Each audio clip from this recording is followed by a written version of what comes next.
inside the palace at Nagoya Castle, and I gotta keep quiet here a little bit. There's like 30 rooms in here. It was built in 1610 after Tokugawa Ieyasu got control of the country. And this actually had been a castle in the area since like 1521, but it wasn't until the Tokugawa peace that they decided to actually really build Nagoya Castle and put this palace in here, which is where the feudal lord had lived, which is why you see these intricate paintings. And these were done by some of the finest artists in Japan, like Kano Sadanobu is one name that comes to mind, but this was where the feudal lord would have lived. And there's even actually an escape route here where they could go down a tunnel and then into a boat across the moat and scale the walls and get out safely. And this has been burned down but reconstructed to the original form from the early 1600s. Absolutely fascinating. I really wish we could go walk in, but we can't.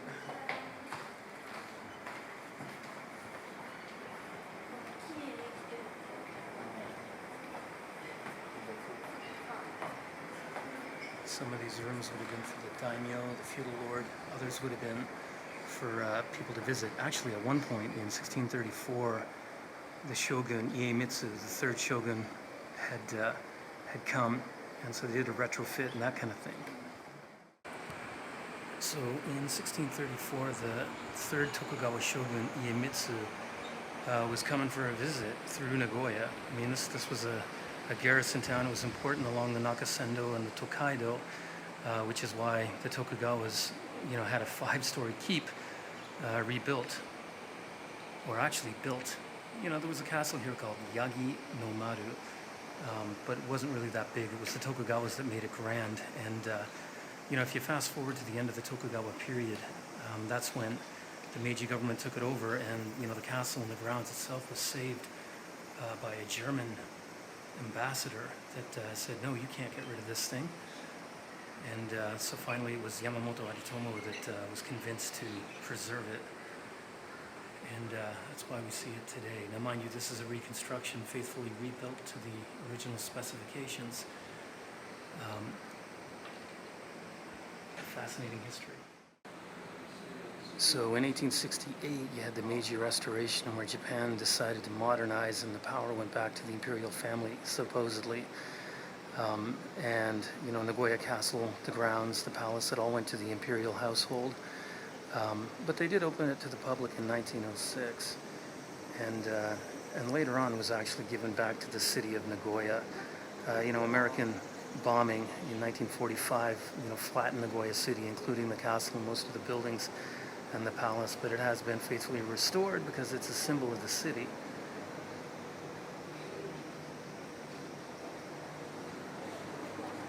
And on top of the castle, you got the golden shachi. You got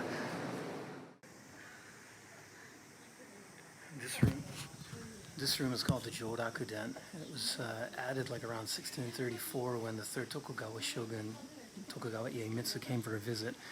And it is easily the most luxurious room in the whole palace. Of course, it was designed for the shogun and his visit. And Tokugawa shoguns would stop here on their way to Kyoto, or if they were traveling further south.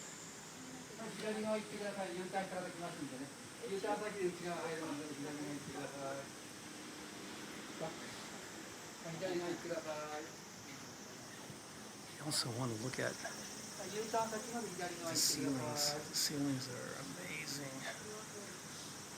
Now, when the palace was built and the castle, Tokugawa Ieyasu had 20 daimyo commit to building it. And you'll see outside on the stones the markings to show that these stones came from this particular domain. And, when it was finished around 1616, maybe a little bit later with additions, the Owari Branch of the Tokugawa government maintained it right up until the Meiji Restoration.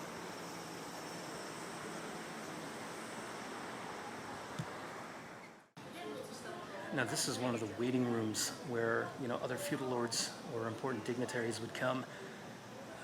You can see it's quite wide, elegant, but not nearly as elegant as, say, the rooms for the feudal lord. It was Tokugawa Yoshinao who first lived here. That is under Nagoya Castle. And again, in the beginning there was a castle here, Yagino Maru, it was called, built by the Imagawa clan, which was then taken by the Oda Clan, which lived in the Owari domain,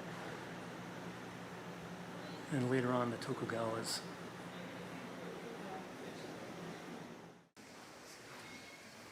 And this was a room for preparing food. You can see the hearth on the floor, but on the ceiling it's elevated, and that's where the smoke would actually go out. I remember Honmaru Palace is all just one level, so it would have been pretty easy to do.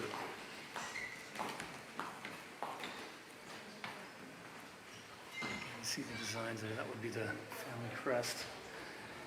Not of the Tokugawas though, interestingly. Or maybe it is.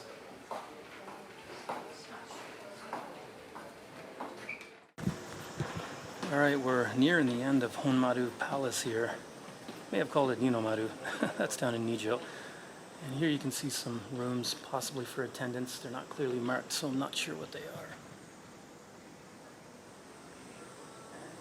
You can see the hallway here too, very simple. These are cypress trees that were brought into the city for the purpose of the palace, which obviously wasn't inexpensive.